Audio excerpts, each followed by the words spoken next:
স্বৰ্গত থকা মহান পিতৃ ঈশ্বৰ তোমাৰ আচৰিত প্ৰেমৰ কাৰণে তোমাক ধন্যবাদ দিওঁ আৰু তুমি আমাক বিচাৰি পালা আৰু আমাক বিচাৰি ৰক্ষা কৰিবৰ কাৰণে নিজৰ একমাত্ৰ পুত্ৰকে তুমি পঠাই দিছিলা তেওঁ স্বৰ্গৰ সুখ শান্তি মান মৰ্যাদা ত্যাগ কৰি নিজকে শূন্য কৰি মানুহৰ ৰূপ ধাৰণ কৰি এই পৃথিৱীত আহিছিল আৰু আমাৰ মুক্তিৰ মূল্যৰ কাৰণে তেওঁ আপোন প্ৰাণ দিলে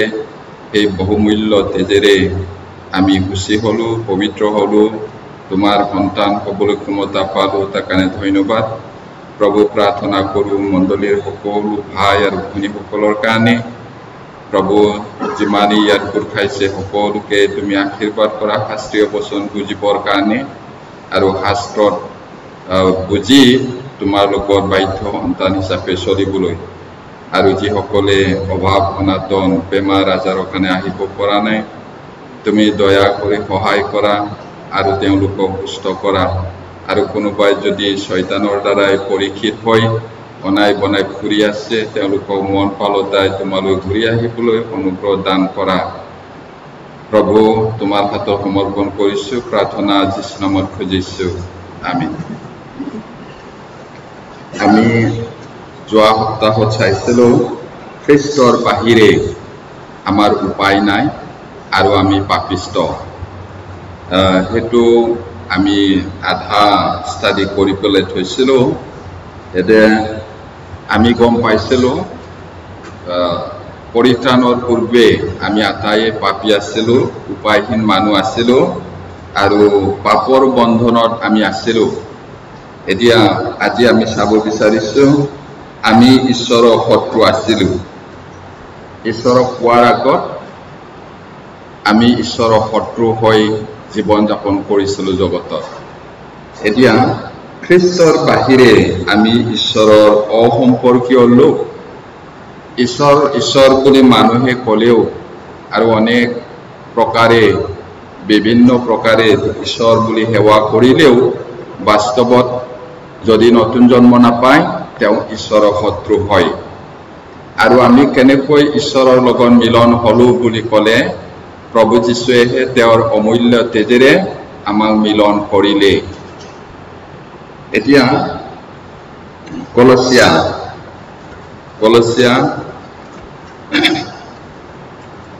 1:21 Colossians chapter 1 verse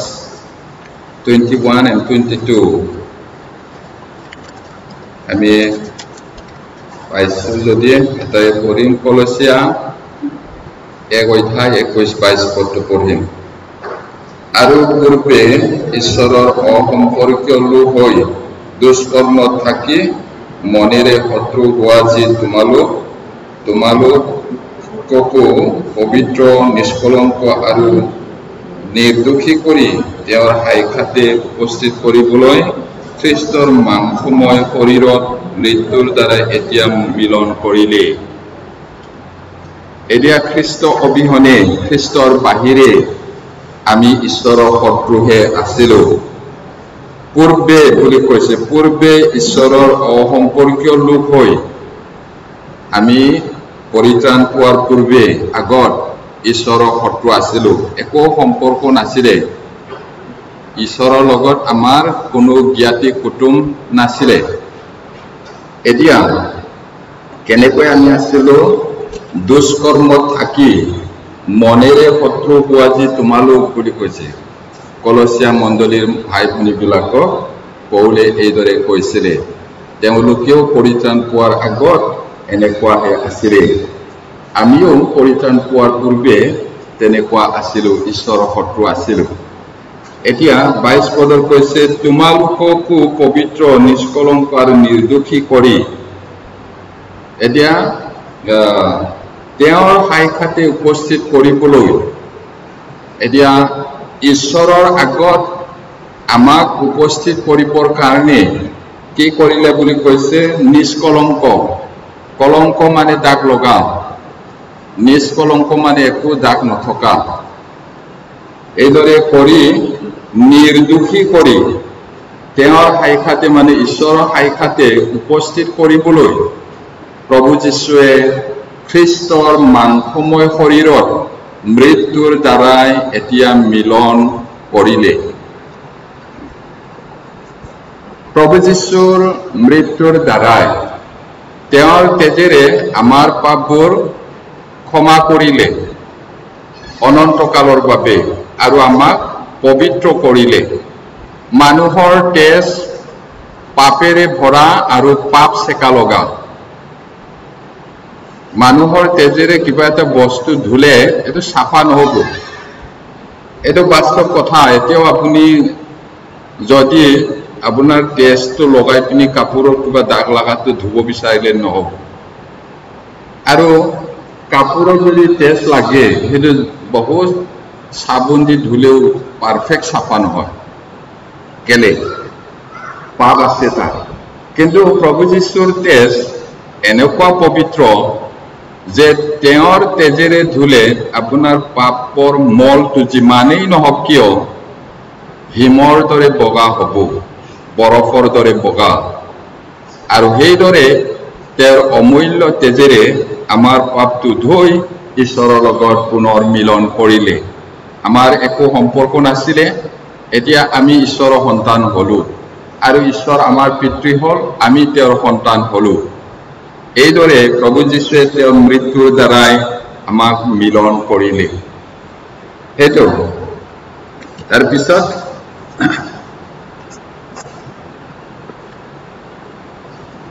খ্ৰীষ্ট বিনে আমাৰ আশা নাই। যাৰ খ্ৰীষ্ট আছে তেওঁৰ আশা আছে, যাৰ খ্ৰীষ্ট নাই তেওঁৰ আশা নাই। যিজনে যীশুক পালে কেতিয়াও উৰ নপৰা জীৱন পালে। যিজনে খ্ৰীষ্টক পোৱা নাই তেওঁৰ একো আশা নাই। তেওঁৰ আশা এই পৃথিৱীত মাত্ৰ হ'ব পাৰে, ইহকালত মাত্ৰ হ'ব পাৰে, পৰকালৰ একো আশা নাই। মৃত্যুৰ সিপাৰে একো আশা নাই তেওঁলোকৰ। কিন্তু আমাৰ হ'লে আশা আছে। আমাৰো আশা নাছিলে আগতে, কিন্তু এতিয়া খ্ৰীষ্টক পালো, সেইকাৰণে আমাৰ আশা আছে। ইফিছিয়া 2 অধ্যায় 12-13 পদ। Ephesians chapter 2 verses 12 and 13. Ephesians 2 অধ্যায় 12-13 পদটো পঢ়িম। তোমালোকে যে সেই আগৰ কালত খ্ৰীষ্টৰ পৰা পৃথক ইছৰাইল ৰাইজৰ বাহিৰ অংগীকাৰযুক্ত নিয়মবোৰৰ অসম্পৰ্কীয় আশাহীন আৰু ঈশ্বৰহীন হৈ এই জগতত আছিলা, ইয়াক মৰা। কিন্তু এতিয়া খ্ৰীষ্ট যীশুৰ আশা দেখি আগেয়ে দূৰ হলেও তোমালোক খ্ৰীষ্টৰ তেজৰ দ্বাৰাই ওচৰ হলা, কিয়নো তেওঁ আমাৰ শান্তি। বহুত স্পষ্ট, আমি আশাহীন মানুহ নহয়। আৰু প্ৰিয়সকল, এই পৃথিৱীত আমি কেইদিনমান আছো আৰু দুখ কষ্ট আছে পৃথিৱীত জীয়াই থকা সময়ত। কোনোবাই প্ৰচাৰ কৰে, কোনোবাই বাইবেলৰ পৰা কয় যীশুক বিশ্বাস কৰা সকলো সমস্যাৰ সমাধান হ'ব, যীশুক বিশ্বাস কৰা চাকৰি পাব, যীশুক বিশ্বাস কৰা পৰিয়ালৰ শান্তি হ'ব। কিন্তু মই 1982 চনৰ পৰা বাইবেল পঢ়িছো, আজিলৈকে কতো পোৱা নাই মই এইদৰে লিখা। আপোনাৰ হাতত থকা মোৰ হাতত থকা বাইবেল একেখন বাইবেলে হয়, কতো নাই। তেনেহলে তেওঁলোকে ক'ৰ পৰা ইমান সাহস পাই প্ৰচাৰ কৰে? তেওঁলোকৰ কথাটো বিশ্বাস কৰিল নে বাইবেলৰ কথা? বাইবেলে কৈছে জগতত তোমালোকৰ ক্লেশ আছে, কিন্তু নিৰ্ভয় হোৱা কাৰণ মই জগতক জয় কৰিলো। প্ৰভু যীশুৱে কৈছে দুখ ক্লেশ আছে, কিন্তু মানুহে কয় যীশুক বিশ্বাস কৰিলে সকলো সমস্যা সমাধান হ'ব। ইয়াতে তোমালোক যে আগৰ কালৰ খ্ৰীষ্টৰ পৰা পৃথক, আমিও খ্ৰীষ্টৰ পৰা পৃথক আছিলো। আৰু ইছৰাইল জাতি ঈশ্বৰে যিটো প্ৰতিজ্ঞা কৰিছিলে সেইটো আমাৰ নাছিলে। এতিয়া ইছৰাইল ৰাজ্যৰ বাহিৰ আছিলো, আৰু ঈশ্বৰে ইছৰাইলক যিটো অংগীকাৰ কৰিছিলে সেই নিয়মবোৰৰো আমি অসম্পৰ্কীয় আছিলোঁ তাৰপিছত আশাহীন ঈশ্বৰহীন হৈ এই জগতত অনাই বনাই আছিলোঁ সেইবোৰ মনত পেলোৱা এতিয়া আমি ঈশ্বৰক পায়ো কেলেই কেতিয়াবা নিৰাশ হৈ যায় কেতিয়াবা হাই হাই কৰে কেতিয়াবা গীৰ্জাও আহিবলৈ মন নাই কেতিয়াবা ভাই ভনী হিংসা কৰে ঈৰ্ষা কৰে ভাল নাপায় মনত তিতা হয় আমি ভাগ্যৱান আমি ৰাজকুমাৰী প্ৰভুৰ লগত এদিন শাসন কৰিমগৈ সেইটো মনত ৰাখিব প্ৰিয়সকল আগৰ কথাটো মনত পেলাওকচোন আমাৰ কি আশা আছিলে ঈশ্বৰৰ লগত আমাৰ কি সম্পৰ্ক আছিলে খ্ৰীষ্টে আমাক মৰমেৰে মিলন কৰিলে আমাৰ এতিয়া আশা আছে ঈশ্বৰ আছে ভৱিষ্যত আছে কেলে ইমান নিৰাশ হয় আমাৰ মনবোৰ কেলে নিৰাশ হয় সকলো যত্ন ল'বলগীয়া বস্তুবিলাকৰ মাজত তোমালোকৰ হৃদয়টো অধিক যত্নেৰে ৰক্ষা কৰা কাৰণ তাৰে পৰাই জীৱন উৎপন্ন হয় বুলি কৈছে এই জগতৰ অনেক বিষয়বস্তু ভাবি ঈশ্বৰক পাহৰি গ'লে আমি নিৰাশ হৈ যাওঁ সঁচাকৈ আমাৰ সিনিয়ৰ পাষ্টৰে কয় তোমালোকে কেলে এই বৰষুণ তিতা কুকুৰা পোৱালিৰ নিচিনা কেলে হোৱা বুলি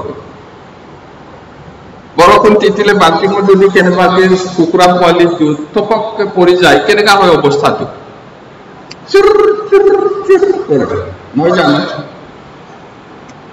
মাকে যদি দেউকাৰ ভিতৰত নলয় সি মৰিবও পাৰে আমাৰ খ্ৰীষ্টিয়ান জীৱনটো কেলে সেই কুকুৰা পোৱালিত বাল্টিঙত পৰা পানীত পৰা নিচিনা হয় বৰষুণত পৰা নিচিনা কেলে হয় কেলে ফূৰ্তি নাই আমাৰ অতীত জীৱনটো ভাবিব লাগে আমাৰ আশা নাছিলে ঈশ্বৰো আমাৰ নাছিলে একো সম্পৰ্ক নাছিলে খ্ৰীষ্টই তেওঁৰ জীৱনটো দি আমাক ঈশ্বৰৰ লগত মিলন কৰিলে আমাৰ আশা আছে অনন্ত জীৱন আছে স্বৰ্গত আমাৰ কাৰণে পুৰস্কাৰ ৰাখি আছে সেইবোৰ মনত কৰি আনন্দত জীৱন যাপন কৰিব লাগে আৰু ঈশ্বৰৰ কামটো কৰিব লাগে এইটো হ'ল ঈশ্বৰৰ ইচ্ছা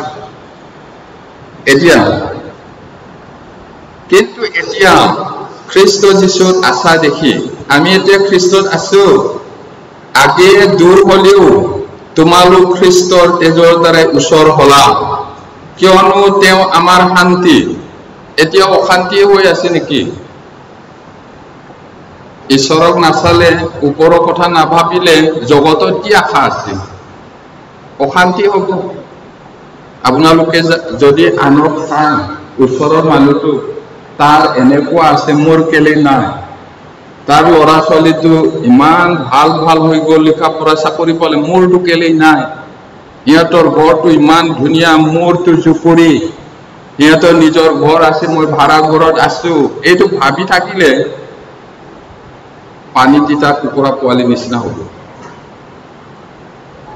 বাল্টিঙত জাপ মাৰি টিপি যোৱা মুৰ্গী পোৱালি নিচিনা হ'ব চিৰ কৰি দুখ পাই থাকিব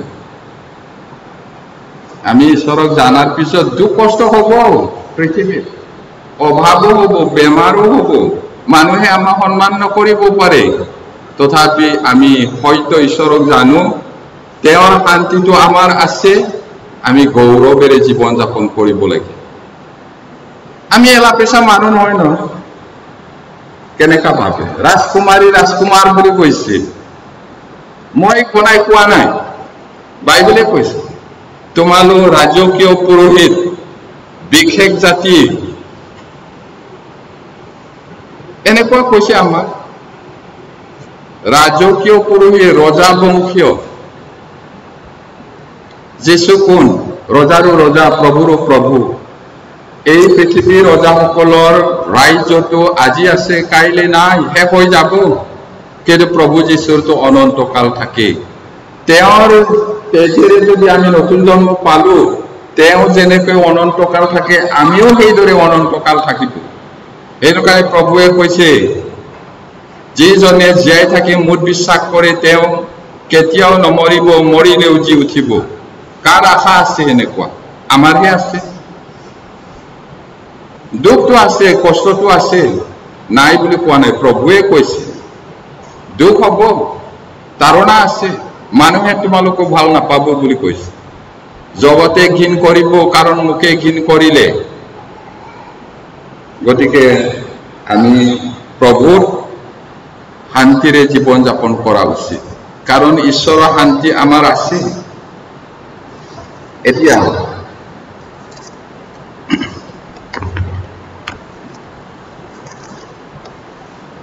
ঈশ্বৰৰ বিধানৰ দ্বাৰা পাপৰ বিষয়ে জ্ঞান জন্মে এতিয়া বিধান ঈশ্বৰে বিধান দিছে সেই বিধানটো এটি গণিলে পণ্ডিতসকলৰ মতে ডাইৰেক্ট উল্লেখ নকৰাটো 1000 মান আছে 1000ৰো বেছি আছে 613 এনেকুৱা আছে কিন্তু ভালকৈ চালে 1000 মান আছে বুলি কৈছে আৰু এই 613টো 10 আইগাত আনিছে 10 আইগা আৰু প্ৰভু যীশুৱে দুটা সাৰাংশ আনিছে এতিয়া সেইবোৰ পালন কৰি স্বৰ্গ যাবলৈ নহয় তাক আমি জানো তেনেহলে কেলে দিছিলে বুলি ক'লে পাপৰ বিষয়ে যেন আমি জানো এইটো কাৰণে হেতু দিছে কোনোবা যদি বিধান পালন কৰি স্বৰ্গ যাব বিচাৰে তেতিয়া হলে তেওঁ নোৱাৰে কোনোবা যদি চেষ্টা কৰে তেতিয়া হলে দুটাটোকে চেষ্টা কৰিব লাগিব প্ৰভুৱে কোৱাটো প্ৰভুৱে কি কৈছে সকলো মন সকলো প্ৰাণ সকলো শক্তিৰে ঈশ্বৰক প্ৰেম কৰা কোনো মানুহে কেতিয়াও পৰা নাই আৰু নোৱাৰিব ঈশ্বৰক সম্পূৰ্ণৰূপে সকলো প্ৰাণ সকলো শক্তিৰে প্ৰেম কৰিবলৈ আৰু দ্বিতীয়টো প্ৰভুৱে কৈছে নিজৰ চুবুৰীয়া নিজৰ নিচিনাকৈ প্ৰেম কৰা চুবুৰীয়া নিজৰ নিচিনাকৈ প্ৰেম কৰা মানে কেতিয়াবা কেতিয়াবা প্ৰেম কৰাটো কোৱা নাই ঈশ্বৰ সিদ্ধ ঈশ্বৰ আৰু যদি সিদ্ধ হ'বলৈ হয় কেতিয়াও ভুল কৰিব নোৱাৰিব এতিয়া মৰমতে কেতিয়াবা 100 দিলো 200 দিলো 4 কেজি 5 কেজি চাউল দিলো কেতিয়াবা কাপোৰ অকমান দিলো হেইটো নহয় চুবুৰীয়া প্ৰেম কৰা মানে সেই তাত ভৰিচিকা লেঙ্গুৰা মগনিয়া যদি আছে সেইটো আপোনাৰ মোৰ চুবুৰীয়া হয় তাক আনি পেলাই আপুনি যেটো খায় তাক খোৱাব লাগিব যেটো পিন্ধে তাক পিন্ধাব লাগিব যেটো বিছনাত শুয়ে তাক শুৱাব লাগিব হেইটোৱে কৈছে কোনে পাৰে আমি নোৱাৰো তেতিয়া হলে বিধানটো কেলে দিছে বুলি ক'লে পাপৰ বিষয়ে জ্ঞানটো জানিব এইটো বিধানৰ যোগেদি পাপৰ বিষয়ে সজাগ হওঁ আমি ৰোমিয়া 3:20 Romans chapter 3 verse 20 পঢ়িম ৰোমিয়া 3:20 কিয়নো বিধানৰ কৰ্মৰ দ্বাৰাই কোনো মৰ্ত তেওঁৰ আগত ধাৰ্মিক বুলি গণিত নহব কাৰণ বিধানৰ দ্বাৰাই পাপৰ বিষয়ে জ্ঞান জন্মে ইয়াতে ইমান ক্লিয়াৰকে আছে প্ৰিয়সকল কিয়নো বিধানৰ দ্বাৰাই বিধান আইন এই আইনৰ কৰ্মৰ দ্বাৰাই কোনো মৰ্ত মানে মানুহ কোনো মানুহে কেতিয়াও ধাৰ্মিক নহব কৈছে বিধানটো পালন কৰি বিধানত দিয়া ৰীতি নীতি কৰ্মবোৰ কৰি কেতিয়াও ধাৰ্মিক হ'ব নোৱাৰে আৰু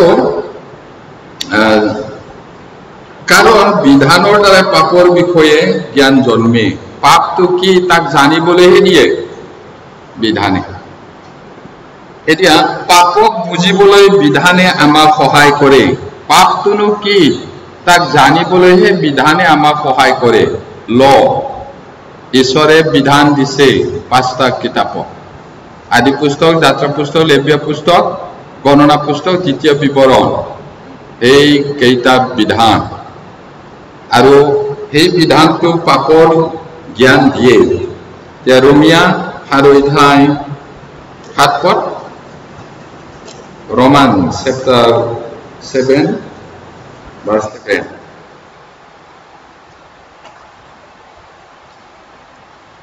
Romia hadude hatpot podium tente ami ki kom bidhane papne ene নহক কিন্তু পাপনো কি তা মই নাজানিছিলো কেৱল বিধানৰ দ্বাৰাই জানিবলৈ পালো কিয়নো লোক নকৰিবা বিধানে ইয়াক নোকোৱা হলে লোকনো কি তাক নাজানিলো হেতেন এতিয়া পৌলৰ বিৰোধী বিলাকে আকৌ আপত্তি কৰিছে ও বিধানৰ কৰ্মৰ দ্বাৰাই যদি কোনো মৰ্তই পৰিত্ৰাণ নাপায় তেতিয়াহলে বিধানটো পাপ নেকি এতিয়া পৌলে খণ্ডন কৰিছে তেন্তে আমি কি কম বিধানে পাপ নে এনে নহওক এটো বিধানটো পাপ নহয় বিধান পবিত্ৰ ন্যায় কিন্তু প্ৰবলেমটো হল মানুহে তাক পালন কৰিব নোৱাৰে সিদ্ধ ৰূপে আৰু তেনেহলে কেলে দিছে বুলি ক'লে পাপটো কি তাক বিধানৰ দ্বাৰাহে মানুহে বুজি পায় এতিয়া পাপনো কি তাক মই নাজানিছিলো পৌলে কৈছে এতিয়া কেৱল বিধানৰ দ্বাৰাই জানিবলৈ পালো কিয়নো লোক নকৰিবা বিধানে নোকোৱা হলে লোকটো কি তাক নাজানিলো হেতেন দ আইগাত 10 নম্বৰটো লোক নকৰিবা এটো আছে এতিয়া আমি বিধানৰ যোগেদি গম পাওঁ যে লোক কৰাটো পাপ হয় বুলি এতিয়া যিশুৱে আমাক বিধানৰ সাৰাংশ দিছে মই অথনি হেতু কৈছিলো বিধানৰ সাৰাংশ প্ৰভু যীশুৱে দিছিলে মথি 22 অধ্যায় 37-40 Matthew 22 verses 37 to 40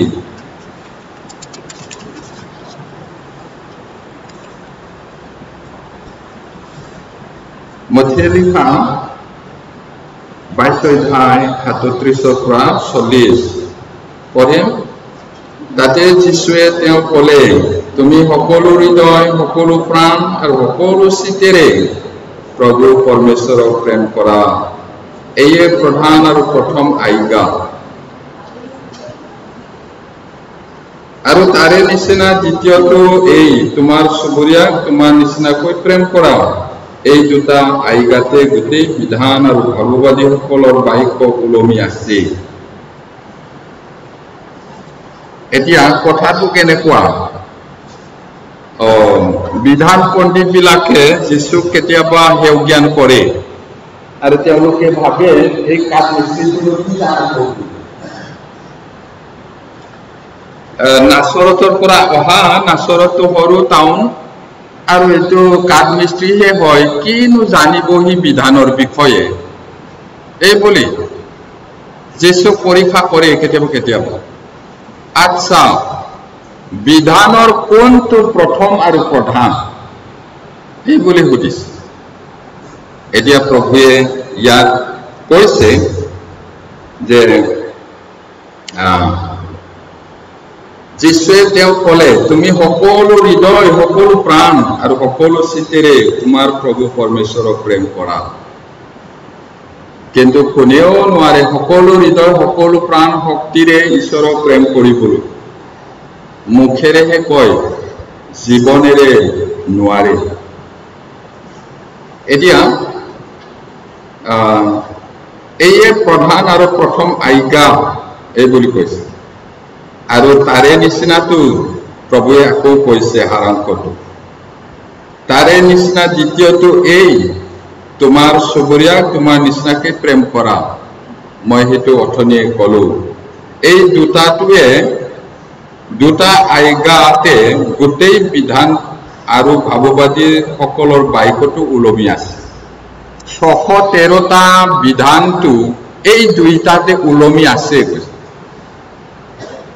এই দুইটাত ওলমি আছে গোটেই মানুহে নোৱাৰে কেলে দিলে তেতিয়া হলে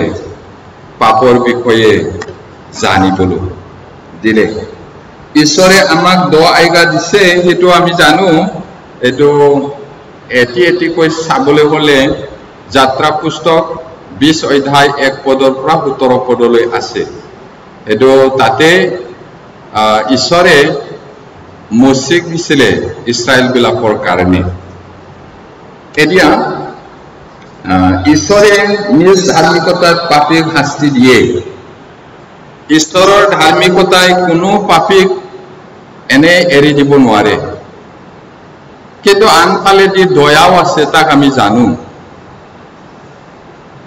এতিয়া পাপী মানুহে সকলোৱে নৰকত যাবই লাগিব কিন্তু শাস্ত্ৰত আমি কি পাইছো পুত্ৰ ঈশ্বৰ প্ৰভু যীশুৱে কি ক'লে হে পিতৃ এওঁবিলাকক ক্ষমা কৰা এওঁবিলাকৰ হলনি মুখে শাস্তি দিয়া এইদৰে তেওঁ পৃথিৱীলৈ আহিছিল এতিয়া স্বভাৱতে আমি ঈশ্বৰৰ শত্ৰু আছিলোঁ স্বাভাৱিকতে নেচাৰেলি আমি ঈশ্বৰৰ শত্ৰু আছিলোঁ কেলে তেনেকুৱা হ'ল প্ৰথম মানুহ আদম আৰু হাৱাই পাপ কৰিলে আৰু তেওঁলোকৰ ঔৰসত যিমান মানুহ জন্ম হয় অটোমেটিক্যালি পাপী হৈয়ে জন্ম হয় কাৰণ মানুহৰ বীজটো তেওঁলোকৰ তাত আছিলে আৰু সেই কঠিয়াটোৱে পাপ হোৱাৰ কাৰণে তাৰ পৰা যিমান বংশ উৎপন্ন হ'ল তেওঁবিলাক পাপী হ'ল আৰু ঈশ্বৰৰ শত্ৰু পাপী মানে ঈশ্বৰৰ শত্ৰু এতিয়া ৰোমিয়া 8 7-8 পদ Romans chapter 8 verses 7 and 8 Romia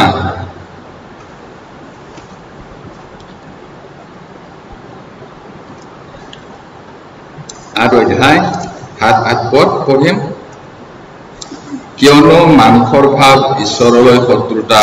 কাৰণ হিয়ে ঈশ্বৰৰ বিধানৰ বশীভূত নহয় আৰু হ'বও নোৱাৰে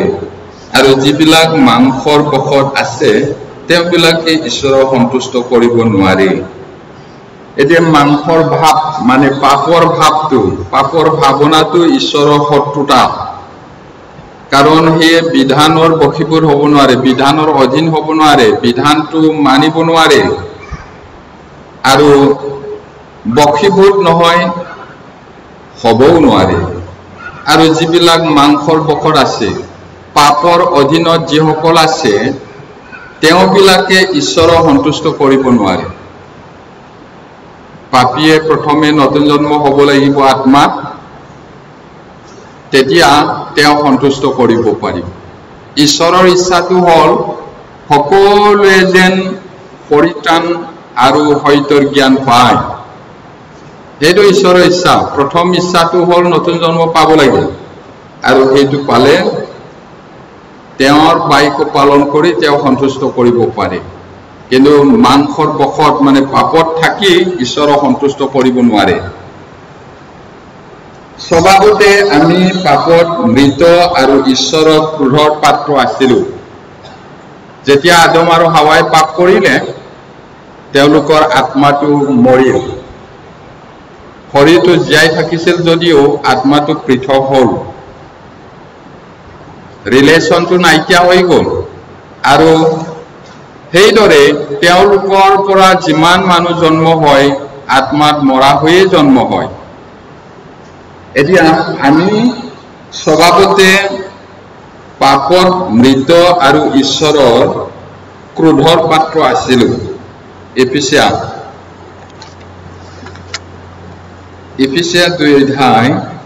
2 পৰা 5 পদ মই 1 পদটো পঢ়িছো আপোনালোকে 2 পদ তেনেকৈ 5 পদলৈ পঢ়িম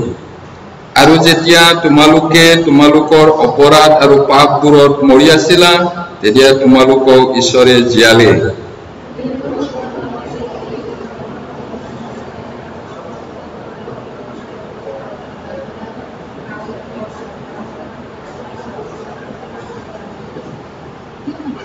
সেইবোৰৰ মাজত আমিও সকলোৱে আগে মাংসৰ আৰু মনৰ ইচ্ছা পূৰ্ণ কৰি নিজ নিজ মাংসৰ অভিলাষ অনুসাৰে আচৰণ কৰিছিলোঁ আৰু আন সকলোৰ নিচিনা স্বভাৱতে ক্ৰোধৰ সন্তান আছিলোঁ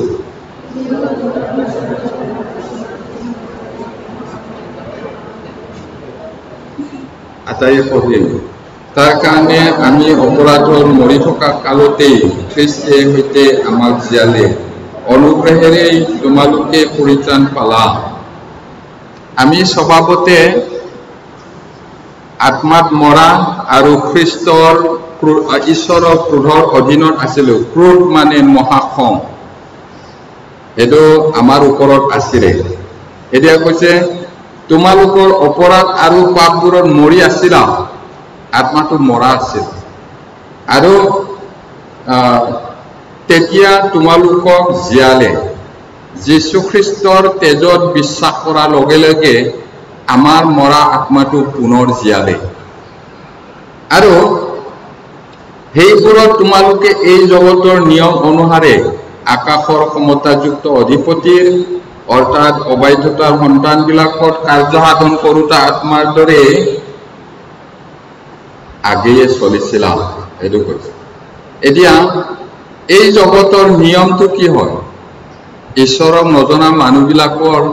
যিকোনো প্ৰগ্ৰামে হওক তাত ঈশ্বৰক স্মৰণ নকৰে প্ৰাৰ্থনা কৰি আৰম্ভ নকৰে যিমান নিয়ম খেলা ধূলা কিবা আছে এই সকলোতে এই জগতৰ শাসনকৰ্তা এজন আছে আকাশৰ ক্ষমতাযুক্ত অধিপতি মানে হেতু কোন হয় শয়তান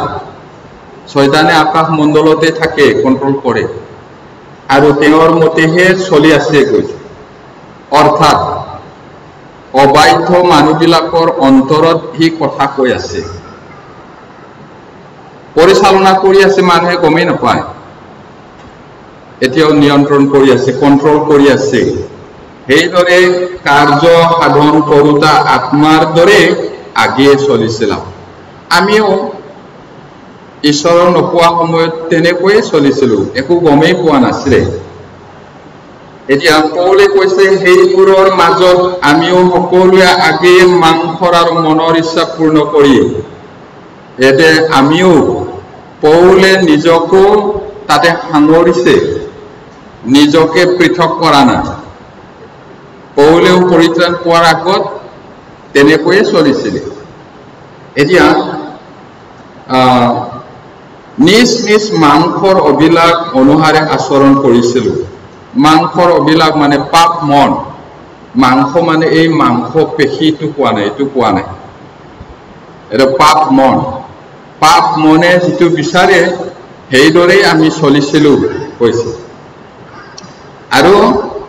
আনবিলাকৰ নিচিনা স্বভাৱতে ক্ৰোধৰ সন্তান আছিলোঁ অবাধ্য ঈশ্বৰৰ কথা নামানা বিলাকৰ ওপৰত ঈশ্বৰৰ খংটো আছে প্ৰতিদিনে খং উঠে আৰু কি কৰে বুলি কৈছে বাইবেলত তৰোৱালটো ধাৰ কৰি আছে কৈছে তৰোৱালটো ধাৰ কৰি আছে মৰমেৰে বাট চাই থাকে এই মানুহজন বা মানুহজনীয়ে জীৱনৰ শেষলৈকে যদি ঈশ্বৰৰ মৰমৰ আহ্বানটো সঁহাৰি নিদিয়ে তেতিয়াহ'লে জীৱন তাতো কাটি দিব শেষ আৰু ধনুকাৰ টানি পিনি থৈ দিছে কিন্তু মন পালতাব নেকি বাট চাই থাকে যদি মন নাপালতাই এৰি দিব আৰু সেই দিনৰ পৰা কেতিয়াও আশা নাই মানুহৰ আশা আছে কেৱল জীয়াই থাকোঁতে মৃত্যুৰ সিপাৰে যিমান প্ৰাৰ্থনা কৰিলেও নুশুনিব মৃত্যুৰ সিপাৰে নহবৰ বাহিৰে হ'ব নাই মৃত্যুৰ সিপাৰেও মানুহে অনেক প্ৰাৰ্থনা কৰিব কাকুতি মিনতি কৰিব হিয়া ভুকুৱাই কান্দিব নহব বুলি মাত্ৰ ক'ব উত্তৰ আৰু কেনেকৈ জানিলে আকৌ আপুনি বুলি ক'ব পাৰে বাইবেলত আছে আমি কাহিনীটো জানো নহয় জানো ধনী মানুহ আৰু লাজাৰৰ কথা সেই ধনী মানুহে প্ৰাৰ্থনা কৰি আছে এই টোপাল পানী আঙুলিটো পানীত ডুবাই পিনি মোৰ জিভা ঠাণ্ডা কৰিবলৈ পঠাই দিয়ক বুলি কৈছে নহব হ'ব কৈছে জানো পঠাই দিছে জানো জিভাটো ঠাণ্ডা কৰিবলৈ নহব তেনেহলে মোৰ ভাই ককাই 5 জন আছে তেওঁবিলাকে এই নৰকলৈ যে নাহে সেইকাৰণে লাজাৰক পঠাই দিয়ক নহব মৃত্যুৰ সিপাৰেও মানুহে প্ৰাৰ্থনা কৰিব কান্দিব নহব কিন্তু এতিয়া জীয়াই থাকোঁতে মানুহ যিমানে অঘাইতং ধুৰন্ধৰ পাপী নহওক কিয় ক্ষমা পাব কিন্তু সি পাৰে নহয় এইটো এতিয়া আমি সেইদৰে চলিছিলো শয়তানৰ কন্ট্ৰলত আৰু আমাৰ ওপৰত ঈশ্বৰৰ ক্ৰোধটো আছিল কিন্তু আমি যীশুত বিশ্বাস কৰিলো তেওঁৰ প্ৰেমৰ আহ্বানটো সঁহাৰি দিলো ৰেসপন্স দি পেলাই আহিলো আমাৰ পাপবোৰ ক্ষমা কৰিলে তেওঁৰ সন্তান হ'ল এতিয়া কেনেকৈ আমি পালো বুলি ক'লে 4 পদত কিন্তু দয়া ধনেৰে ধনবান ঈশ্বৰে যি মহাপ্ৰেমেৰে আমাক প্ৰেম কৰিলে আপুনি মই আমি যোগ্যতাৰ কাৰণে নহয় আপুনি কিবা মহান মানুহ হোৱাৰ কাৰণে বহুত শিক্ষিত হোৱাৰ কাৰণে বহুত ধন থকাৰ কাৰণে দুনিয়াৰ কাৰণে যোগ্যতাৰ কাৰণে নহয় তেনেহলে কেনেকৈ আমি পালো বাইবেলে কি কৈছে ইয়াতে কৈছে আমাৰ ঈশ্বৰ যিজন ঈশ্বৰক আমি সেৱা কৰিছো তেওঁ কেনেকুৱা দয়া ধনত ধনী ঈশ্বৰ তেওঁ দয়াৰ বহুত ধনী ঈশ্বৰ আৰু সেই দয়াৰে আৰু মহাপ্ৰেমেৰে আমাক প্ৰেম কৰিলে আমি কোনো যোগ্য নহয় কিন্তু আমাক মহাপ্ৰেম কৰিলে মৰম পাবলৈ একো যোগ্য নহয় ঈশ্বৰৰ দেখা ঘিন লগীয়া নৰক ফালে যোৱা মানুহ তথাপি তেওঁ আমাক মহাপ্ৰেমেৰে প্ৰেম কৰিলে আৰু তাৰ কাৰণে আমি অপৰাধত মৰি থকা কালতে খ্ৰীষ্টে হিতে আমাক জীয়ালে কেনেকৈ জীয়ালে খ্ৰীষ্টৰ লগত আমাক জীয়ালে বুলি কৈছে কেনেকৈ জীয়ালে অনুগ্ৰহেৰে তোমালোকে পৰিত্ৰাণ পালা অনুগ্ৰহ আমাৰ কোনো আশা নাছিলে ঈশ্বৰ নাছিলে আমাৰ ওপৰত ঈশ্বৰৰ খং আছিলে এতিয়া যীশু খ্ৰীষ্টত আমাক ক্ষমা কৰিলে এই অনুগ্ৰহটো কিমান মহান অনুগ্ৰহ তাক আমি পাহৰি যোৱা উচিত নহয় উপকাৰ কৰিলে অজগৰে খাই কোৱা নিচিনা হ'ব নালাগে আমি ঈশ্বৰে আমাক কিমান মহাপ্ৰেমেৰে প্ৰেম কৰিলে গতিকে আমি যিকেইটা দিন জীয়াই থাকো পৃথিৱীত তেওঁৰ বাধ্য হৈ তেওঁৰ গৌৰৱৰ কাৰণে কাম কৰি আৰু হেৰুৱা আত্মাক জয় কৰিবলৈ কাম কৰি কৰি জীয়াই থকা উচিত আমি নিৰাশ হোৱা উচিত নহয় আমাক যে কিনিলে আমি যে জীয়াই আছো তাৰ লক্ষ্য আৰু উদ্দেশ্য আছে আমাৰ দৰে অনেক মানুহ আছে তেওঁলোককো ঈশ্বৰে মৰম কৰে তেওঁলোকেও পৰিত্ৰাণ পোৱাটো তেওঁ বিচাৰে সেইটো কাৰণে আমি জীয়াই আছো গতিকে আমি প্ৰাৰ্থনা কৰা উচিত যিমান পাৰো সিমান আমি সুবাৰ্তা প্ৰচাৰ কৰিবলৈ চেষ্টা কৰিব লাগিব সেইটো এতিয়া আমি কেৱল অনুগ্ৰহেৰে বিশ্বাসৰ দ্বাৰা পৰিত্ৰাণ পালো ইয়াতে আছে 8-9 পদ পঢ়িম ইফিছিয়া 2:8-9 পদ পঢ়িম কিয়নো অনুগ্ৰহেৰে বিশ্বাসৰ দ্বাৰাই তোমালোকে পৰিত্ৰাণ পালা আৰু এয়ে তোমালোকৰ পৰা নহয় ঈশ্বৰৰ হে দান কোনেও যেন শ্লাঘা কৰিব নোৱাৰে এই নিমিত্তে এয়ে কৰ্মৰ পৰা নহয় কেনেকৈ আমি পালো অনুগ্ৰহেৰে অনুগ্ৰহ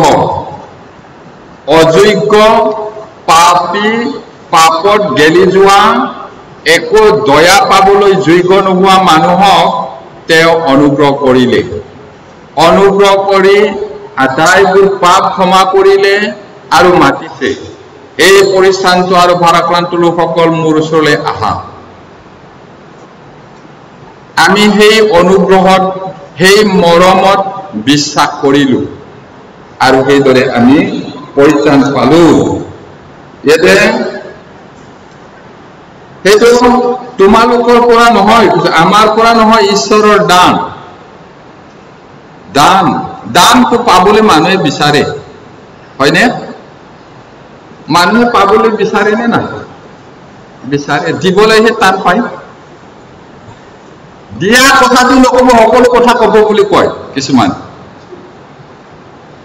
সকলো কথাটো কব দেই পাস্তৰ দিয়া কথাটো নকব কিন্তু এটা বহুত টান পায় কিন্তু ঈশ্বৰে কি কৰিলে মহাপৰিত্ৰাণ এটা দান দিছে আমাক আমি সদায় ঈশ্বৰৰ পৰা আশা কৰি থাকিম নে আমিও দিব লাগে নে নাই আমাক আদৰ কৰি দেখুৱাইছে আমি দিব লাগে এতিয়া কোনেও যেন শ্লাঘা কৰিব নোৱাৰে কোনেও যেন গৌৰৱ নকৰে অহংকাৰ নকৰে এই নিমিত্তে হেয়ে কৰ্মৰ পৰা নহয় কৰ্ম কৰি পোৱা হলে পৰিত্ৰাণ পোৱাবিলাকৰ মাজত কাজিয়া হ'ব পাৰে স্বৰ্গটো কিজানি কাজিয়া হ'ব পাৰে এই কেলে ডাঙৰ ডাঙৰ কথা কৈছা তই কি ভাবিছ মই 5 লাখ দিহে পৰিত্ৰাণ পাই আহিলো মই এনেকুৱা আচাৰ কৰ্ম কৰিহে পৰিত্ৰাণ পাই আহিছো তহঁতে চুপ থাক কব পাৰে আকৌ বেলেগে কব আৰে আৰে আৰে তুমি মই 2 কোটি দি পিনেহে আহিছো কাজিয়া হ'বনে নাই হ'ব পাৰে এইটো কাৰণে কি কৈছে ঈশ্বৰে ইয়াত কি কৈছে কোনেও যেন শ্লাঘা কৰিব নোৱাৰে কোনেও যেন অহংকাৰ কৰিব নোৱাৰে এই নিমিত্তে হেয়ে কৰ্মৰ পৰা নহয় কোনেও অহংকাৰ কৰিব নোৱাৰে এইটো ঈশ্বৰৰে দান আমাৰ কৰ্মৰ পৰা নহয় এতিয়া যীশুৰ তেজ প্লাছ মোৰ কৰ্ম নকৰিব আকৌ কেৱল only by the blood of Jesus Christ no other thing we cannot add anything in his work কিছুমানে কয় যীশুৰ তেজ প্লাছ মোৰ কৰ্ম নহয় এনেকুৱা হলে তো মাৰাত্মক ভুল শিক্ষা হ'ব আৰু সেইদৰে স্বৰ্গ যাব নোৱাৰে আমি কেতিয়াবা সেমিনাৰ কৰো একেবাৰে ডিঙিটো হুকাই যোৱা কৈ লাষ্টত বুজি পালে নে ভাল কৰ্ম কৰিলে স্বৰ্গ যাম আকৌ বুলি আকৌ কয় কিমান যে ভয়ানক বুজি পাইছে জানো তেনেকুৱা মানুহে তাৰ মানে যীশুৰ তেজটো যথেষ্ট নহয় ময়ো কৰিব লাগিব তাত কোৱা হয় এই যীশুক অপমান কৰা হয় কেৱল যীশুৰ তেজতহে পৰিত্ৰাণ আমাৰ কৰ্মটো নহয় আমাকো দূৰতে থব লাগে কেৱল অনুগ্ৰহতে আমি পৰিত্ৰাণ পাইছো এতিয়া কিহত আমি বিশ্বাস কৰিছো বুলি কৈ থাকে কিহত যীশুৱে কৰা কৰ্মত আমি বিশ্বাস কৰিলো কি কৈছে বাইবেলে শাস্ত্ৰ মতে যীশু আমাৰ পাপৰ কাৰণে মৰিল শাস্ত্ৰ মতে তেওঁ পুনৰ জি উঠিল যাতে আমি ধাৰ্মিক হৈ স্বৰ্গ যাব পাৰো সেই কথাত আমি বিশ্বাস কৰিলো তেওঁৰ কৰ্ম এতিয়া প্ৰথম কৰিন্থিয়া 15 অধ্যায় 3-4 পদটো চাওঁ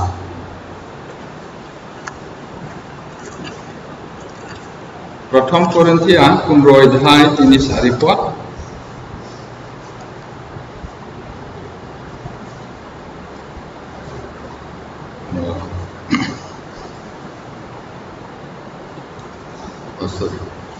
প্ৰথম কৰিন্থিয়া মই পদ চাইছো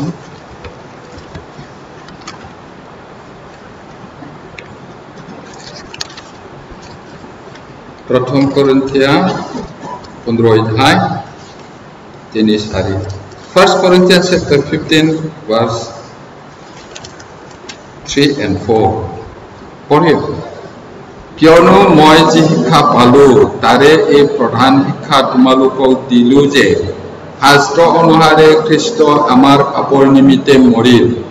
আৰু তেওঁ মৈদাম দিয়া হ'ল আৰু শাস্ত্ৰ অনুসাৰে তৃতীয় দিনা তোলা হ'ল এতিয়া শাস্ত্ৰ অনুসাৰে তেওঁ মোৰ পাপৰ কাৰণে মৰিল আৰু শাস্ত্ৰ অনুসাৰে তেওঁ পুনৰুত্থান হ'ল মোক ধাৰ্মিক কৰি স্বৰ্গ লৈ যাবলৈ মোৰ মুক্তিৰ মূল্যৰ কাৰণে তেওঁ মৰিল সেই কথাত আমি বিশ্বাস কৰিলো আৰু আমি পৰিত্ৰাণ পালো এইটো এতিয়া এই বিষয়ে যিশুৱে ভাৱবাদীৰ যোগেদি যিশু জন্ম হোৱাৰ 700 বছৰৰ আগতে আমাৰ ত্ৰাণকৰ্তাই কেনেকৈ মৰিব সেইবোৰ কথা লিখা আছিলে আৰু সেইদৰে তেওঁ আমাৰ মুক্তিৰ মূল্যৰ কাৰণে নিজৰ জীৱন দিলে ঈশ্বৰে আমাক উদ্ধাৰ কৰি পবিত্ৰ আত্মাৰ দ্বাৰা নতুন জন্ম আৰু নতুন সৃষ্টি কৰি এতিয়া ঈশ্বৰে আমাক উদ্ধাৰ কৰিলে আৰু আমাৰ আত্মাটো নতুনকৈ সৃষ্টি কৰিলে যদিও আমি তাক গম নাপাওঁ সঁচাকৈ নতুন জন্ম পোৱা মানুহৰ আত্মাটো পবিত্ৰ আত্মাই নতুনকৈ সৃষ্টি কৰে বাহিৰৰ যিটো চেহেৰা সেইটো হলনি হৈ নাযায় ধনীয়ে দুখীয়া হৈ নাযায় দুখীয়াই ধনী হৈ নাযায় কলাই বগা নহয় কিন্তু ভিতৰটো হলে নতুন কৰিলে যিজন খ্ৰীষ্টত আছে পুৰণিবোৰ লুপ্ত হল সোৱা নতুন হল বুলি আমাক নতুনকৈ সৃষ্টি কৰিলে আৰু আমি কল্পনা কৰিব নোৱাৰো এতিয়া প্ৰভু যীশু যেতিয়া আহিব আমি তেওঁৰ নিচিনা হম ৰূপান্তৰ হম গৌৰৱময় শৰীৰ পাম আমিও আচৰিত হম গতিকে কোনোবাই যদি চেহেৰাটো বেয়া হোৱাৰ কাৰণে বেজাৰ পাবলৈ কাৰণ নাই আমিও স্বৰ্গদূত বিলাকৰ নিচিনা হমকৈ আচৰিত গৌৰৱময় শৰীৰ পাম এতিয়াতো বুঢ়া হয় বেমাৰ হয় ভাঙি যায় তেজ ওলায় যেতিয়া আমি প্ৰভুৰ নিচিনা শৰীৰ পাম তেতিয়া কিমান গৌৰৱৰ বিষয় হ'ব কোনো দৰ্জা খিৰিকীয়ে ৱালে আমাক ৰক্ষা কৰিব নোৱাৰে যাম বুলি ক'লে যাব পাৰে দেখা দিম বুলি দেখা দিব লুকাম বুলি লুকাব পাৰিব এনেকুৱা আচৰিত শৰীৰ আমি পাম এতিয়া টাইটাছ তীত এইটো ইব্ৰীৰ আগত দ্বিতীয় তিমথীৰ পিছত তীত টাইটাছ chapter 3 verse 4 to 7 Titus chapter 3 verse 4 to 7 তীত 3 অধ্যায় 4 পদৰ পৰা 7 পদলৈ পঢ়িম কিন্তু যেতিয়া আমাৰ ত্ৰাণকৰ্তা ঈশ্বৰৰ মধুৰ স্বভাৱ আৰু মনুষ্য জাতিলৈ প্ৰেম প্ৰকাশিত হ'ল তেতিয়া আমি কৰা ধৰ্ম কৰ্মৰ কাৰণে নহয় কিন্তু তেওঁ নিজ দয়া অনুসাৰে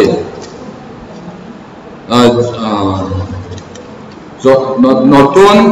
জন্মৰ স্নান আৰু পবিত্ৰ আত্মাই নতুন কৰাৰ দ্বাৰাই আমাৰ পৰিত্ৰাণ কৰিলে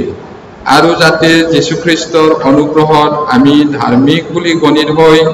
অনন্ত জীৱনৰ আশা অনুসাৰে উত্তৰাধিকাৰী হ'ব পাৰো তাৰ কাৰণে এই আত্মা আমাৰ ত্ৰাণকৰ্তা যীশুখ্ৰীষ্টৰ দ্বাৰাই আমাৰ ওপৰত বাহুল্য ৰূপে বাকি দিলে এই কথা বিশ্বাসযোগ্য কিমান আচৰিত স্পষ্টকৈ শাস্ত্ৰে কয় যে ত্ৰাণকৰ্তা ঈশ্বৰৰ মধুৰ স্বভাৱ মনুষ্য জাতিলৈ প্ৰেমটো প্ৰকাশিত হ'ল তেওঁ আমাক প্ৰেমৰ প্ৰমাণ দিছে প্ৰকাশিত হ'ল তেতিয়া আমি কৰা ধৰ্ম কৰ্মৰ কাৰণে নহয় কৈছে বহুত বাৰ আছে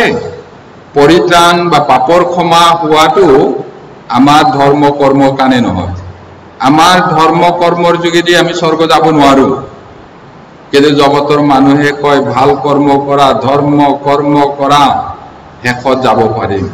যে বাইবেলে কৈছে ধৰ্ম কৰ্ম কৰাৰ দ্বাৰাই কোনো মৰ্তই পৰিত্ৰাণ পাব নোৱাৰে আৰু ইয়াতে স্পষ্টকে কৈছে আমি কৰা ধৰ্ম কৰ্মৰ কাৰণে নহয় এতিয়া আমি মানে পৌলে নিজকো সাঙুৰিছে ইয়াত ইনক্লুড কৰিছে আৰু মণ্ডলীৰ ভাই ভনীবিলাক মই যোৱাকালি ৰাতি যুৱকবিলাকক কৈছিলো ইয়াতে পৌলে নিজকো সাঙুৰি লয় ইনক্লুড কৰে এক্সক্লুড কৰা নাই ইয়াতে আমি মানে পাচনি পৌলো আছে আৰু মণ্ডলীৰ ভাই ভনী আমি কৰা ধৰ্ম কৰ্মৰ কাৰণে যে আমি পৰিত্ৰাণ পালো বা স্বৰ্গ যাব পাৰো এনে নহয় কিন্তু তেওঁ নিজ দয়া অনুসাৰে দয়া অনুগ্ৰহটো বাৰে বাৰে পাওঁ আমি বাইবেল এতে কি কৰিলে তেওঁ মানে ঈশ্বৰে প্ৰভু যীশুৱে নিজ দয়া অনুসাৰে নতুন জন্মৰ স্নান মানে গা ধোৱা নতুন জন্মৰ স্নান আৰু পবিত্ৰ আত্মাই নতুন কৰাৰ দ্বাৰাই পবিত্ৰ আত্মাইহে আমাৰ আত্মাটো জীয়াই তুলিলে আৰু নতুন সৃষ্টি কৰিলে এতিয়া দেখি নাপাওঁ যদি আমি জীয়াই থাকোঁতে প্ৰভু আহি যায় তেতিয়াহ'লে তৎক্ষণাত আমি ৰূপান্তৰ হ'ম গৌৰৱময় শৰীৰ পাম আৰু যদিও আমি ঢুকাই যাওঁ মাটিত থাকোঁ তথাপি আমি পুনৰ জি উঠিম আৰু গৌৰৱময় শৰীৰ পাম এতিয়া আৰু যাতে যীশুখ্ৰীষ্টৰ অনুগ্ৰহত আমি ধাৰ্মিক বুলি গণিত হৈ অনন্ত জীৱনৰ আশা অনুসাৰে উত্তৰাধিকাৰী হ'ব পাৰোঁ এতিয়া যীশুৰ অনুগ্ৰহত আমি ধাৰ্মিক বুলি গণিত হলো হিচাপ ধাৰ্মিক বুলি আমাকো হিচাপত ল'লে আৰু আমি উত্তৰাধিকাৰী হলো উত্তৰাধিকাৰ মানে বাপেকে মৰিলে অট'মেটিকেলি ল'ৰা ছোৱালী সম্পত্তিটো পায় আমাৰ ৰাজ্যৰ নিয়মত বেলেগ দেশত নহ'ব পাৰে কিছুমান জাগা কিন্তু আমাৰ ইয়াত অট'মেটিকেলি ল'ৰা ছোৱালীৰ হয় মাক বাপেকৰ সম্পত্তি এইদৰে আমাৰ কাৰণে উত্তৰাধিকাৰ আছে স্বৰ্গত আমি ঈশ্বৰৰ সন্তান হলো তাৰ কাৰণে সেই আত্মা আমাৰ ত্ৰাণকৰ্তা যীশুখ্ৰীষ্টৰ দ্বাৰাই আমাৰ ওপৰত বাহুল্য ৰূপে বাকি দিলে এই কথা বিশ্বাসযোগ্য এই আত্মা আমাৰ ত্ৰাণকৰ্তা প্ৰভু যীশুখ্ৰীষ্টৰ দ্বাৰাই বাকি দিলে মানে কি দোকানৰ বাকি সামানটো দিলে সেইটো নহয় ইয়াৰ মিনিংটো ঢালি দিলে পবিত্ৰ আত্মা আমাক দি দিলে ঢালি পিনি দিলে এইটো এতিয়া সেইটো বিশ্বাসযোগ্য এই কথা বিশ্বাসযোগ্য সঁচা তাৰমানে এতিয়া পবিত্ৰ আত্মা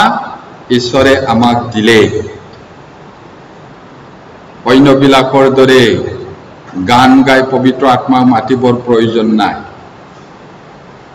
ধুনীয়াকৈ গীটাৰ বজাই পবিত্ৰ আত্মা ঈশ্বৰ আমালৈ নামি আহক বুলি গান গায় মাতে আৰু নেক্সট সপ্তাহ আকৌ মাতি থাকে তাৰ মানে কি বুজায় পবিত্ৰ আত্মা নায়েই নহয় জানো পবিত্ৰ আত্মা ঈশ্বৰ হয় তেওঁ চাকৰ নহয় মাতিলে আহিব নালাগে বুলি ক'লে গুচি যাব তেনেকুৱা নহয় আমি ভালকৈ জনা উচিত ভাই ভনীবিলাক পবিত্ৰ আত্মাটো শিল লগত তুলনা কৰিছে শিল ষ্টাম্প কিতাপত লাইব্ৰেৰী কিতাপ বা নিজৰ কিতাপ কিবা এটা বস্তু তাতে শিলটো মাৰি দিলে শিলে নিজে গুচি নাযায় আৰু আজিকালি ফাৰ্মত আজিকালি আমাৰ দেশতো তেনেকুৱা মহান ডাঙৰ ফাৰ্ম হৈ গ'ল গাহৰি ফাৰ্ম গৰু ফাৰ্ম ছাগলী ফাৰ্ম তাতে মালিকৰ নাম এড্ৰেছ ঠিকনা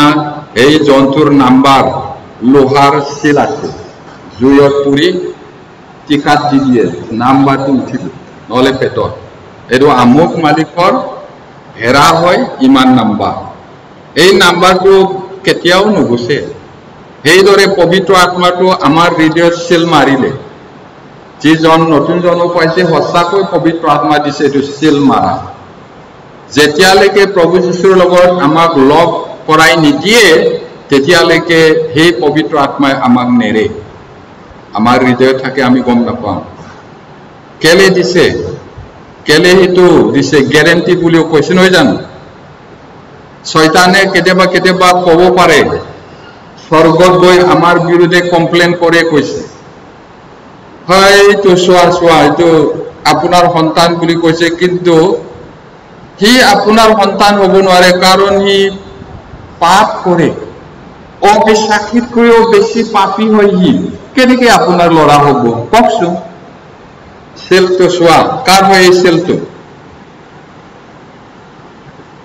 নতুন জন্ম পোৱাৰ পিছতো নতুন জন্ম নোহোৱা মানুহৰ নিচিনা পাপ কৰিব পাৰে অবৈধ হৈ যদি শয়তানে ক্লেম কৰে মোৰ হয় বুলি সেলটো চোৱা কাৰ হয় সেলটো চাব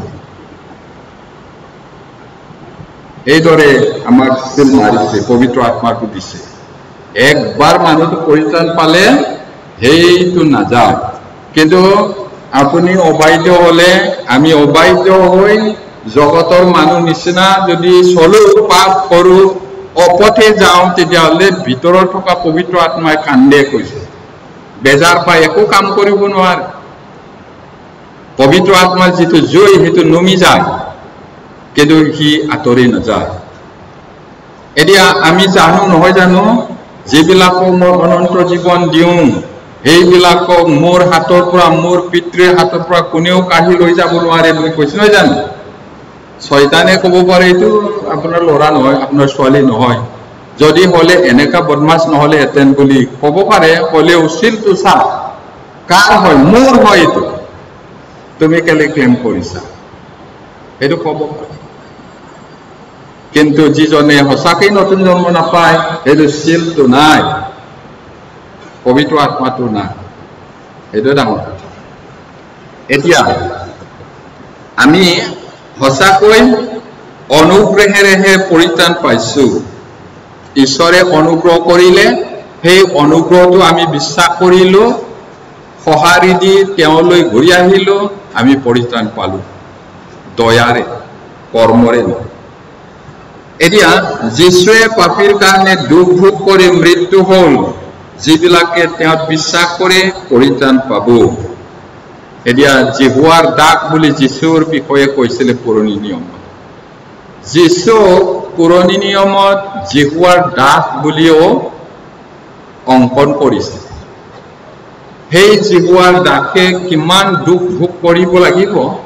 সেইটো পুৰণি নিয়মত কৈছিলে যীশু বুলি কোৱা নাই তেতিয়া জিহুৱাৰ দাগ বুলি কৈছে এতিয়া এইটো অলপ দীঘলীয়া হয় হলেও আমি কাহিনীটো জানো এতিয়া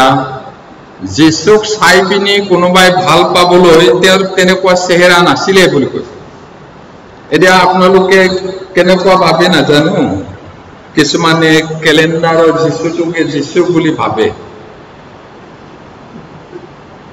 সেৱা কৰিব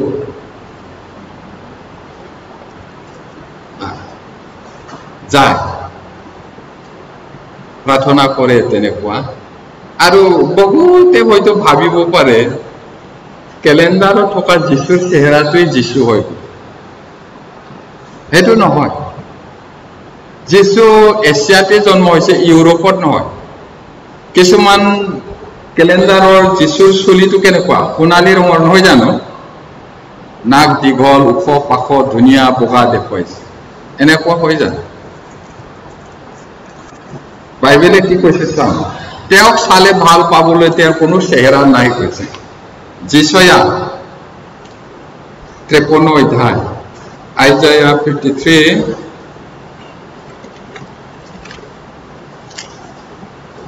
আইজায়া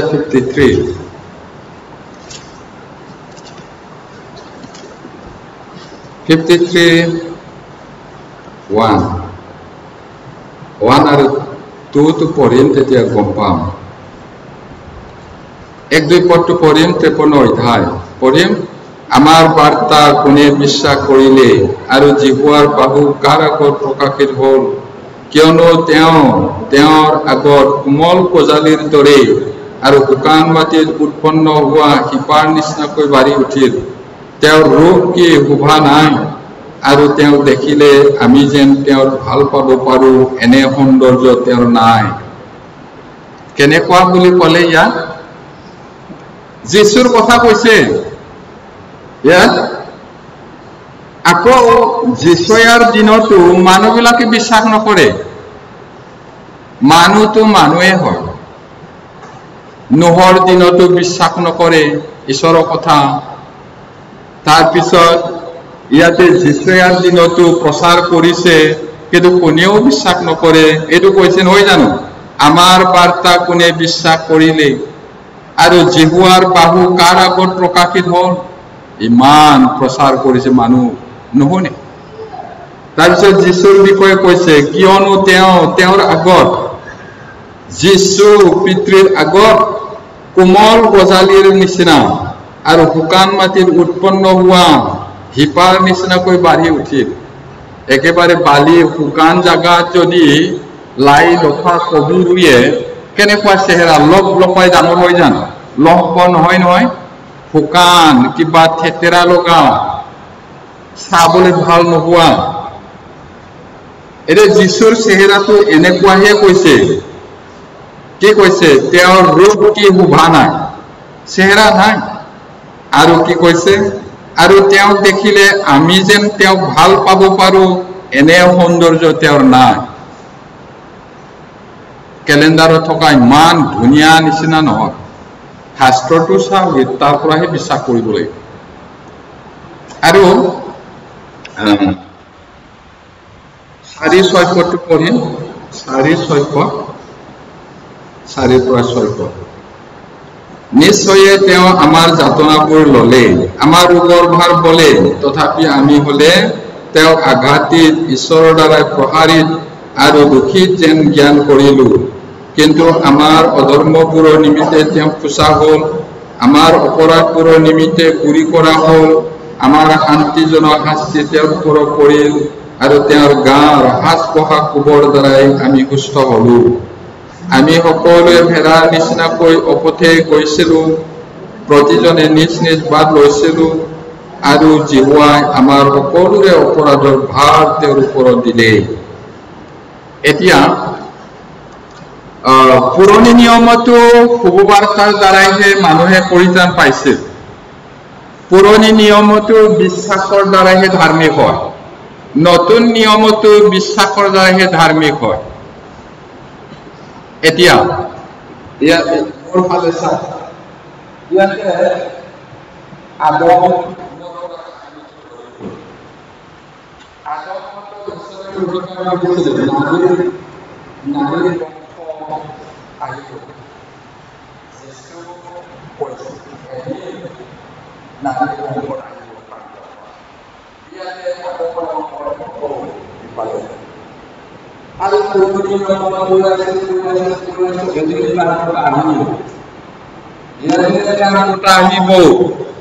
এনেকা তাৰ পৰা বিশ্বাস কৰি পঠাইছে এতিয়া শুভবাৰ্তাটো কোনটো আছিলে এই 53 অধ্যায়টোৱে হয় আমাৰ অপৰাধৰ কাৰণে তেওঁ ঘূৰি কৰিব এনেকা বহুত এই ঈশ্বৰৰ কথাটো বিশ্বাস কৰিলে যিসকলে বিশ্বাস কৰিলে ধাৰ্মিক হ'ল এতিয়া নতুন নিয়মত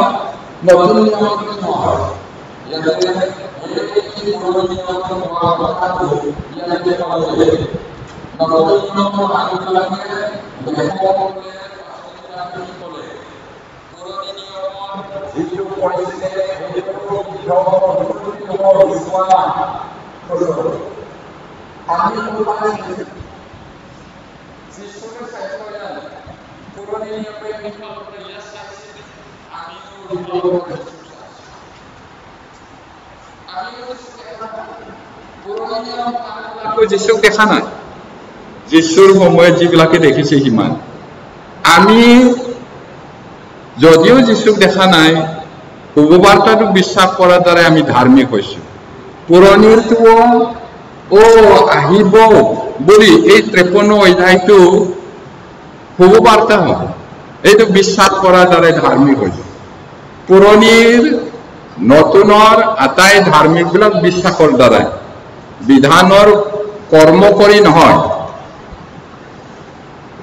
মই আশা কৰিছো ক্লিয়াৰ হৈছে বুলি এইটো মনত ৰাখিব লাগিব এতিয়া সঁচাকৈ তেওঁৰ বিষয়ে যেনেকৈ লিখিছিলে আমি দেখিছো সেমিনাৰত আমি সদায় চাইছো তেওঁ কেনেকৈ গুৰি কৰা আমাৰ অপৰাধৰ ভাৰ তেওঁ বলে আৰু আমি জন্ম হোৱাৰ আগতে ঈশ্বৰে আমাৰ পাপৰ টুকুৰাটো যীশুৰ তাত দিলে এইদৰেহে আমি পৰিত্ৰাণ পাইছো আৰু যীশুৰ চেহেৰাটো চাবলৈ হলে এই 1-2 পদটো আমি পঢ়িলো তেওঁক চালে ভাল পাবলৈ চেহেৰা নাই কৈছে শুকান বালিত গজা ফুলেৰ নিচিনা কোনে ভাল পাব বাইবেলত আমি দেখিছো এই গোৱালিঘৰত জন্ম হৈছে গম পাইছে পণ্ডিত সকলে ৰাজকাৰেঙত আহি পেনে কৈছে জিহুদী বিলাকৰ ৰজা ক'ত জন্মিল ক'ত জন্মিব বুলি লিখা আছে শাস্ত্ৰত ইয়াতে বাইবেলটো ক'ত লিখা আছিল এই বুলি দৰকাৰ নাই ইমান পণ্ডিত তেওঁলোকে তপৰাই উত্তৰ দিছে ৰজাই প্ৰশ্ন কৰা সময় মিখা 5:2 পদত লিখা আছে ত্ৰাণকৰ্তা জন্ম হ'ব চাওক মুখস্থ আছে বাইবেলটো ভালকে জানে কিন্তু সেৱা কৰিবলৈ নগ'ল বিচাৰি নগ'ল জানে তেওঁলোকে কিন্তু যিবিলাকে বিশ্বাস কৰিলে তেওঁলোকে পৰিত্ৰাণ পালে সাধাৰণ মেৰখীয়া বিলাকে দুখ কষ্ট ৰদে বৰষুণে আকৌ তেওঁলোকে টাউনত আহিলে মানুহে ভাল নাপায় নহয় ভেৰা ভেৰা গোন্ধাইছে কৰবাত লেতেৰা চব বুলি কাষ চাপিব নিদিয়ে ভেৰা চৰোৱা গোন্ধাই বুলি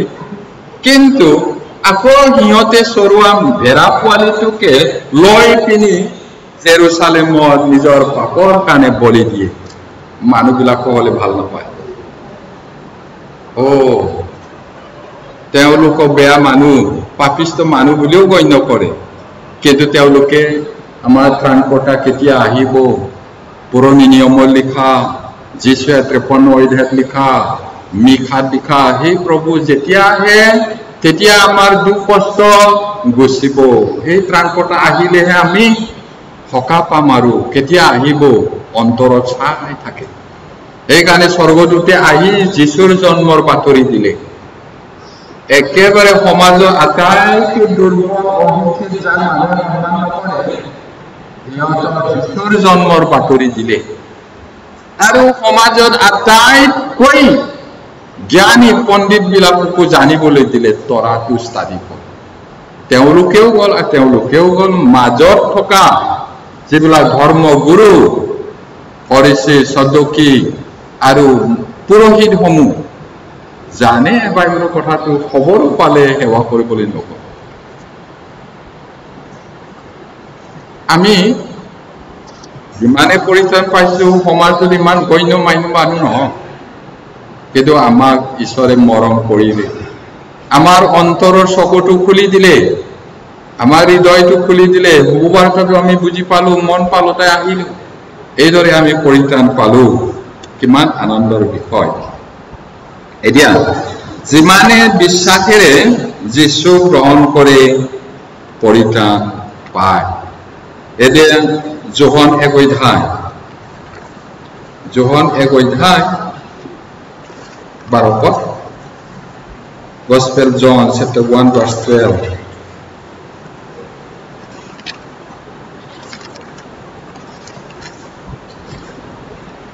যোহন 1 অধ্যায় 12 পদ পঢ়িম তথাপি যিমান মানুহে তেওঁ গ্ৰহণ কৰিলে অৰ্থাৎ তেওঁৰ নামত বিশ্বাস কৰিলে এই সকলোকে ঈশ্বৰৰ সন্তান হ'বলৈ তেওঁ ক্ষমতা দিলে এতিয়া যিমানে সুবাৰ্তাটো শুনিলে সত্যটো বুজি পালে ঈশ্বৰৰ কথাটো হয় সঁচা বুলি গ্ৰহণ কৰিলে তেওঁবিলাককে ঈশ্বৰৰ সন্তান হ'বলৈ ঈশ্বৰে ক্ষমতা দিলে এইটো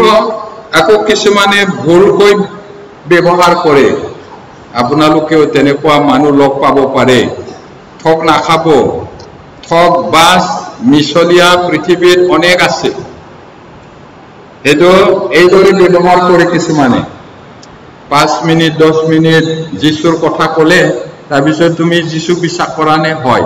স্বৰ্গ যাবলৈ মন হয় তেতিয়াহ'লে মোৰ পাছে পাছে প্ৰাৰ্থনা কৰা এই বুলি ক'ব acceptance prayers বুলি কৈছে এইটো ইংলিছত তেতিয়াহ'লে মোৰ পাছে পাছে ক'বা দে বুলি এই প্ৰচাৰকে বা যীশুৰ কথা কোৱা মানুহটোৱে ক'ব হে ঈশ্বৰ মোৰ হৃদয়লৈ আহা হে যীশু মোৰ হৃদয়লৈ আহা মই পাপী মানুহ মোৰ পাপটো ক্ষমা কৰা মই মন পালতে ঘূৰি আহিলো এই বুলি পাছে পাছে পাছে ক'ব তাৰপিছত আমেন বুলি ক'লে সি আমেন ক'লে আজিৰ পৰা তুমি ঈশ্বৰৰ সন্তান হ'ল গীৰ্জা প্ৰাৰ্থনা আহিবা দান দিবা আমুক তামুক কৰিবা তেতিয়াই খ্ৰীষ্টিয়ান হ'ব এইটো অৰ্থত নহয় এইটো 5 মিনিটত খ্ৰীষ্টিয়ান হোৱাটো কিমান বছৰ জীয়াই থাকিব ভাল খ্ৰীষ্টিয়ান নিচিনা হ'ব পাৰে কিন্তু যেতিয়া স্বৰ্গত যাব হেৰাব হাৱে কোৱা মই তোক চিনি নাপাম বুলি ক'লে কি ক'ব তেতিয়া উপায় নাই অবাক হ'ব গৈছে অবাক মানে কথা ক'ব নোৱাৰিব এনেকুৱা খ্ৰীষ্টিয়ান বহুত আছে তেনেকুৱা হ'লে বৰ দুখৰ কথা হ'ব ইয়াত কোৱা কথাটো হয়তো আমি জানিলো পাক্কা কাণেৰে শুনিলো মগজেৰে বুজিলো হৃদয়েৰে বিশ্বাস কৰিলো মুখেৰে প্ৰভু বুলি স্বীকাৰ কৰিলো এইটোৱে নুশুনাকৈ হয়তো নুশুনাকৈ কেনেকা বুজিব যদি বুজি নাপায় বুদ্ধিৰে হৃদয়েৰে কেনেকে বিশ্বাস কৰিব হৃদয়ত যদি যিশু নাই মুখেৰে প্ৰভু ক'ব নোৱাৰে মই বহুতক লগ পাইছো তেওঁলোকে নতুন জন্ম পোৱা খ্ৰীষ্টিয়ান বুলি কয় কিন্তু কোনো দিনে মুখৰ পৰা প্ৰভু যীশু বুলি নোলায় ভিতৰত থাকিলেহে ওলাব ইয়াত বটলত পানী আছে ঢালিলে পানীটো ওলাব ভিতৰত পানী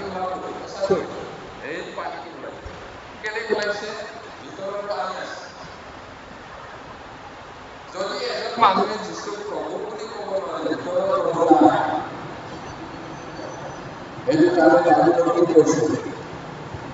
তোমালোকে বিশ্বাসত আছানে নাই তাক পৰীক্ষা কৰি চোৱা নতুবা তোমালোকে নাজানানে যীশু খ্ৰীষ্ট তোমালোকৰ হৃদয়ত থাকে যদি নাই তেতিয়াহ'লে অপ্ৰমাণিত লোক হ'লে স্বৰ্গ নাযায় ধেমালি নহয় ঈশ্বৰ আমাৰ দেউতা নহয় ককা নহয় মামা নহয়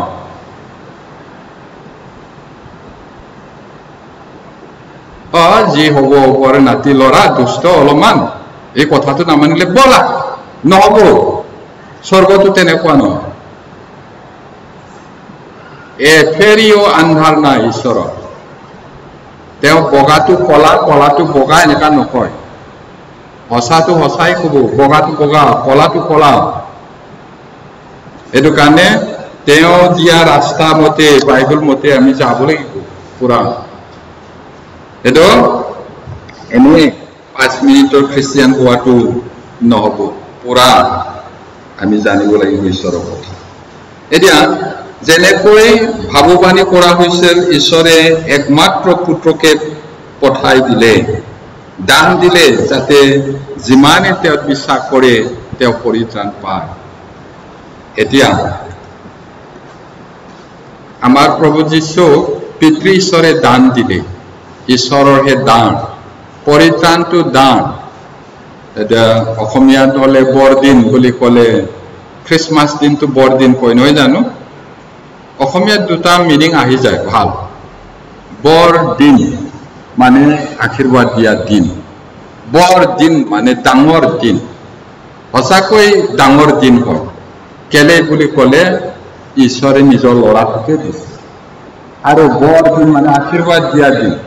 আটাইতকৈ ডাঙৰ আশীৰ্বাদটো যীশু যিজনে যীশু পালে তেওঁ জীৱন পালে অনন্ত জীৱনতকৈ আৰু কি লাগে সকলো পায়ে যদি আপোনাৰ জীৱনটো নাই কি লাভ একো নাথাকিও যীশুক পালে সকলো লাভ সেইকাৰণে যীশুৱে কি কৈছে বাইবেলত গোটেইখন জগত পায়ে যদি জীৱন নাই তাৰ কি লাভ কোনোবাই এদিন ইমান ভাল ফেক্টৰী দেই ছাৰ এইটো বহুত ডাঙৰ বহুত ধনী মালিক হয় বুলি মোক কৈছে হয় নেকি দাম্পাৰে বোলে 500খন মান আছে আৰু কয়লা কি ফেক্টৰী আছে বহুত ভাল কথা দেই বুলি মই ক'লো বহুত ধন্যবাদ বহুত ভাল হ'বলা এটা কথা নহয় চা বুলি কৈছে কি এই মালিকটো ইমান ধনী হলেও ভাত খাব নোৱাৰে কৈছে ভাত খাব নোৱাৰে চামুচেৰে মাৰ ভাত খুৱাব লাগে কি লাভ আপোনালোকে কি ভাবে লাভ আছে ইমান ধনী ভাত খাব নোৱাৰে বিছনাতে আছে বেমাৰ চামুচেৰে মাৰ ভাত দিব লাগে কি লাভ একো নাথাকিলেও যি গৰা খাই হজম কৰি শান্তিৰে শুব পাৰিলে ভাল ধনী বিলাকে শুব নোৱাৰে আকৌ ধন সম্পত্তিয়ে শুব নিদিয়ে বাইবেলতো আছে কিবা হ'ব নেকি ও তাত মাল লৈ গৈছিলে ড্ৰাইভাৰে বা কি কৰিলে চকাটো বা ফুটিলে নেকি ঢেৰ ভাৱনা হ'ব নোৱাৰে গতিকে বহুত ধনী নোহোৱা কাৰণে ঈশ্বৰক দুখ দিব নালাগে শান্তি আছে দুখীয়া বোলাক একেবাৰে খাব নোপোৱা দুখীয়াও হ'ব নালাগে নহলে ঈশ্বৰক আকৌ দুখ দিব এতিয়া যোহন 3 অধ্যায় 14 পদৰ পৰা চাওঁ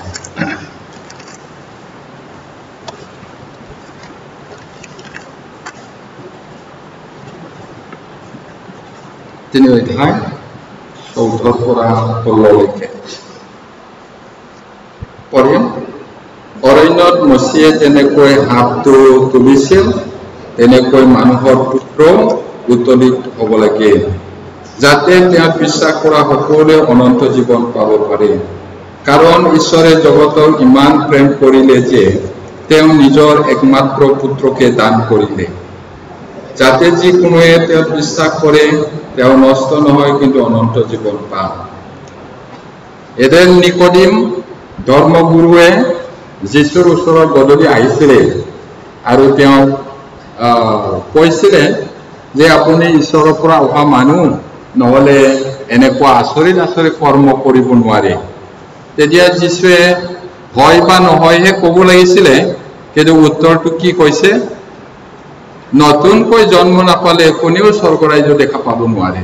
এই বুলিহে তেওঁ ক'লে আৰে মানুহ বুঢ়া বোলে মাৰ পেটৰ সোমাই কিনে আকৌ জন্মিব পাৰে নেকি বুলি দীঘলীয়া কথোপকথন তেতিয়া তেওঁ বুজাই ইয়াতে 14 পদত কৈছে মচিয়ে ইছৰাইল বিলাকক মিছৰ দেশৰ পৰা উলিয়াই অনা সময়ত মানুহবোৰে অবাধ্য হ'ল দুষ্ট হ'ল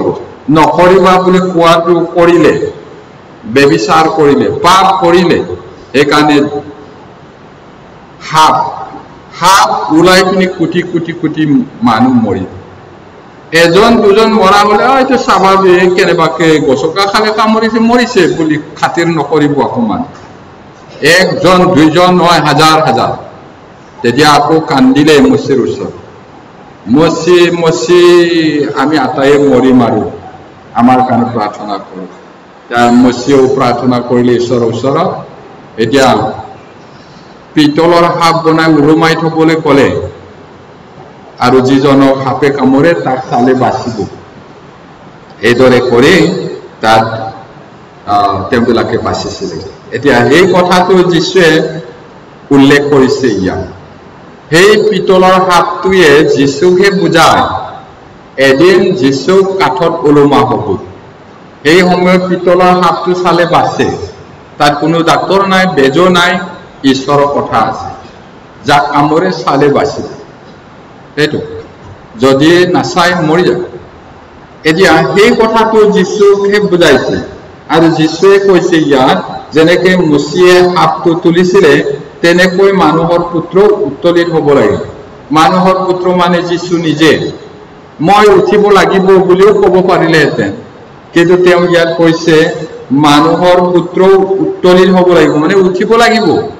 কাঠত সাপে এই পিতলৰ সাপ নিচিনা আৰু কি কাৰণে উঠিব লাগিব তেওঁ কৈছে 15 পদত যাতে তেওঁ বিশ্বাস কৰা সকলোৱে অনন্ত জীৱন পাব পাৰে কেলে তেওঁ উলমিব ক্ৰুচত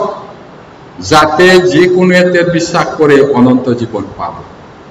আৰু সেইটো কোৱাৰ পিছত তেওঁ কি কৈছে কাৰণ ঈশ্বৰে জগতক ইমান প্ৰেম কৰিলে বুলি কৈছে সেই কাৰণে যীশুক পঠাই দিলে আপোনাক মোক আমাক ইমান মৰম কৰিলে এতে জগতক মানে মানুহ জগতক আধুনিক যুগত অনেক জগত আছে এটো জগত বুলি কলে মানুহ জগতৰ কথা কৈছে মানুহ আপোনাক মোক মানৱ জাতি ইমান মৰম কৰিলে যে নিজৰ একমাত্ৰ পুত্ৰকে দান কৰিলে দান দিলে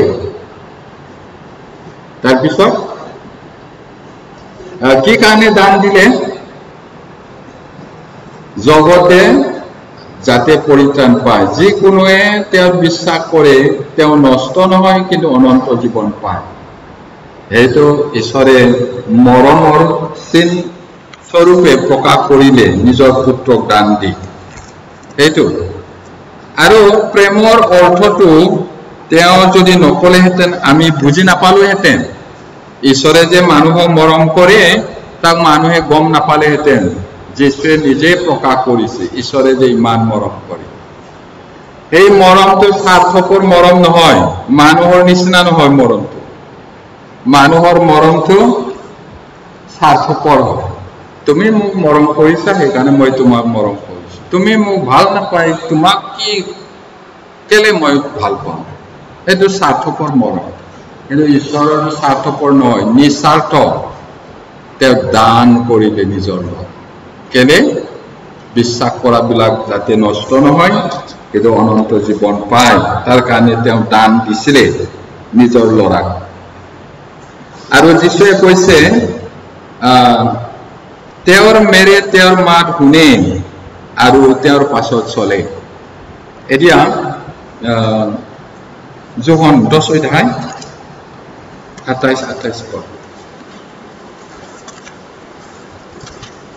10 অধ্যায় 27-28 পদ John chapter 10 verse 27 and 28 পঢ়িম মোৰ মেৰবিলাকে হলে মোৰ মাত শুনে ময়ো সেইবিলাকক জানো আৰু সেইবিলাক মোৰ পাছে পাছে আহে আৰু মই সেইবিলাকক অনন্ত জীৱন দিওঁ তাতে সেইবিলাক কেতিয়াও নষ্ট নহব আৰু কোনেও মোৰ হাতৰ পৰা সেইবিলাকক কাঢ়ি নলব ইমান ভাল কথা কৈছে মেৰ মানে মানুহক বুজাইছে ঈশ্বৰৰ মেৰ মানে নতুন জন্ম পোৱা মানুহবিলাক প্ৰিয়সকল আপোনাৰ আমাৰ মাজত আটায়ে যদি পৰিত্ৰাণ পাইছে কেনে সুন্দৰ কথা যদি নামটোৱে মাত্ৰ খ্ৰীষ্টিয়ান হয় সঁচাকৈ নতুন জন্ম পোৱা নাই তেতিয়া ছাগলীহে হয় ছাগলী মই বনাই কোৱা নাই বাইবেলত মেৰ আৰু ছাগলী আছে ধান আৰু বিনয় পথ ভাল মাছ বেয়া মাছ আৰু যদি কোনোবাই সঁচাকৈ পৰিত্ৰাণ পোৱা নাই দেখাক দেখি গীৰ্জাত আহে যায় যদি এনেদৰে মাত্ৰ আছে তেতিয়াহ'লে কলেজত লগ পোৱা বন্ধু ট্ৰেইনত যোৱা বাছ পেচেঞ্জাৰ ট্ৰেইন পেচেঞ্জাৰ বন্ধু নিচিনা অফিসত কাম কৰা লগৰীয়া নিচিনা আজি আছে কালি নাই কিন্তু যদি আটায়ে পৰিত্ৰাণ পোৱা হয় ইহকালতো ভাই ভনী পৰকালতো ভাই ভনী অনন্তকাল লগ পাম আৰু যদি কাৰোবাৰ সন্দেহ আছে বেগাই মন ফলতাই ঈশ্বৰৰ লগত আহিব লাগিব এতিয়া তেওঁৰ মাত শুনে তেওঁ আমাক জানে আমিও তেওঁক জানো আৰু যিবিলাকক তেওঁ অনন্ত জীৱন দিলে কেতিয়াও নষ্ট নহব আৰু ঈশ্বৰৰ হাতৰ পৰা কোনেও কাঢ়ি লৈ যাব নোৱাৰে শয়তানো নোৱাৰে মৃত্যুও নোৱাৰে কোনেও নোৱাৰে আৰু মোৰ পিতৃ সকলোতকৈ মহান এই বুলিও কৈছে এইটো ডাবল সিকিউৰিটি বুলিও কয় আমি নিৰাপদে আছো এতিয়া যিশুৰ তেজেৰে আমি মুক্তি পালো আৰু খ্ৰীষ্টই মণ্ডলীক প্ৰেম কৰি তাৰ কাৰণে নিজকে জীৱন দিলে নিজৰ জীৱনটোকে দিলে এইদৰে স্বামীবিলাকক কৈছে যেনেকৈ খ্ৰীষ্টে মণ্ডলীক মৰম কৰে মণ্ডলীৰ কাৰণে নিজৰ জীৱনটো দিলে যিবিলাক বিবাহিত তেওঁলোকে নিজৰ নিজৰ ঘৈণীয়েকবিলাকক মৰম কৰিব লাগে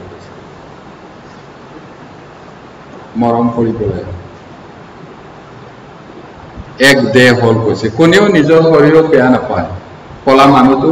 ইমান কলা বুলি নকয় বগা মানুহটো কেলে ইমান বগা বুলি ঘিন নকৰে আটাইয়ে নিজৰ শৰীৰটোক ভাল পায় আৰু মৰম কৰে আৰু কি কৰে যাৰ পইচা আছে দামী দামী সাবুন লগায় স্নো পাউডাৰ লগায় মই বেয়া বুলি কোৱা নাই দামী সাবুন লগাৱাটো স্নো পাউডাৰ লগোৱাটো মই বেয়া বুলি কোৱা নাই কিন্তু ইউজ কৰে হেতু কৈছো এতিয়া কেলে ভাল নিজক ভাল পায় নিজৰ শৰীৰ এইদৰে বিবাহিত পুৰুষবিলাকেও নিজৰ ঘৈণীয়েকক মৰম কৰা হৈছে আৰু ঘৈণীয়েকবিলাকেও নিজৰ গিৰিয়েকৰ কথা মানি চলা বাইবেলৰ শৃংখলা আছে পিতৃ ঈশ্বৰ পুত্ৰ ঈশ্বৰ পবিত্ৰ আত্মা যীশু মণ্ডলী মান যীশু মণ্ডলীৰ মূৰ আৰু মণ্ডলীটো যীশুৰ শৰীৰ শৃংখলা পৰিয়ালতো গিৰিয়েক ঘৈণীয়েক ল'ৰা ছোৱালী এই শৃংখলাটো নামানিলে বিপথে পৰিচালিত হ'ব অশান্তি হ'ব এই যে মহাকাশত ৰকেট যায় এৰোপ্লেন যায় প্ৰকৃতিৰ নিয়মটো নামানিলে ফাটি মৰিব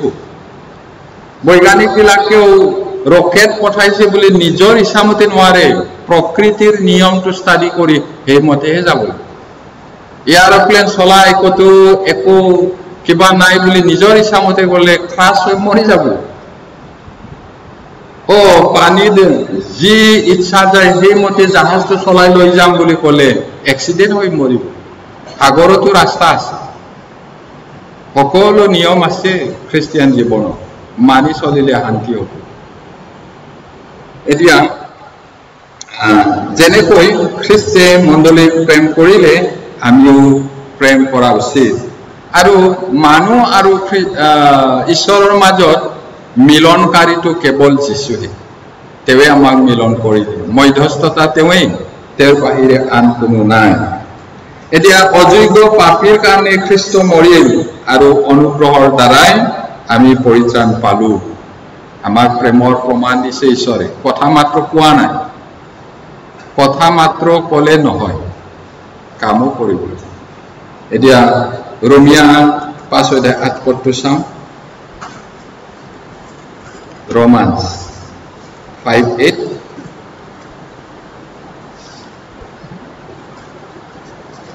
Romans 5:8 পঢ়িম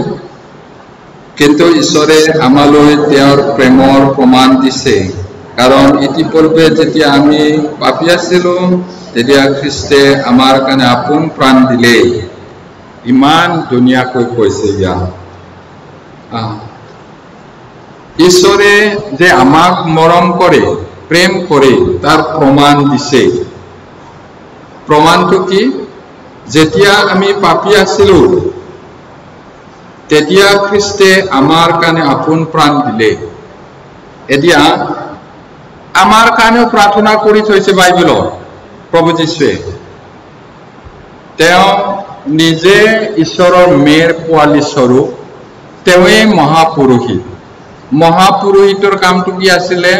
মানুহৰ কাৰণে প্ৰাৰ্থনা কৰা ঈশ্বৰৰ ওচৰত সেইদৰে প্ৰভু যীশুৱে ক্ৰুচত মৰাৰ আগতে মহাপুৰোহিত হিচাপে যোহন 17 অধ্যায়ত পুৰা 17 অধ্যায়টো প্ৰাৰ্থনা কৰিছে সেই সময়ত থকা পাচনিবিলাকৰ কাৰণে এই পাচনিবিলাকৰ দ্বাৰা যিবিলাকে নতুন জন্ম পাব আৰু তেওঁলোকৰ যোগেদি ভৱিষ্যতৰ যিমান মানুহ পৰিত্ৰাণ পাব আটাইবোৰৰ কাৰণে প্ৰাৰ্থনা কৰিছে তাৰমানে আপোনাৰ আৰু মোৰ কাৰণেও প্ৰাৰ্থনা কৰি থৈ দিছে যোহন 17 অধ্যায়ত পুৰা আৰু ইয়াতে আমি গম পাইছো ঈশ্বৰে আমাক প্ৰেমৰ প্ৰমাণ দিছে যেতিয়া আমি পাপী আছিলো তেতিয়া খ্ৰীষ্টে আমাৰ কাৰণে আপোন প্ৰাণ দিলে কোনেও কাৰো কাৰণে জীৱন দিব নোৱাৰে গিৰিয়েকে ঘৈণীয়েকৰ ঘৈণীয়েকে গিৰিয়েকৰ কাৰণে বাপেকে পুতেকৰ কাৰণে পুতেকে বাপেকৰ কাৰণে জীৱন দিব নোৱাৰে কিন্তু প্ৰভু যীশুৱে আপোনাক আৰু মোক প্ৰেম কৰাৰ কাৰণে নিজৰ জীৱনটো দিলে আৰু ইয়াতকৈ কি ডাঙৰ প্ৰমাণ লাগে তেওঁ আমাক প্ৰেম কৰে বহুত আচৰিত কথা আমাক ক্ষমা কৰা হ'ল আমাক ধাৰ্মিক কৰা হ'ল সকলো দুখৰ পৰা মুকলি কৰা হ'ল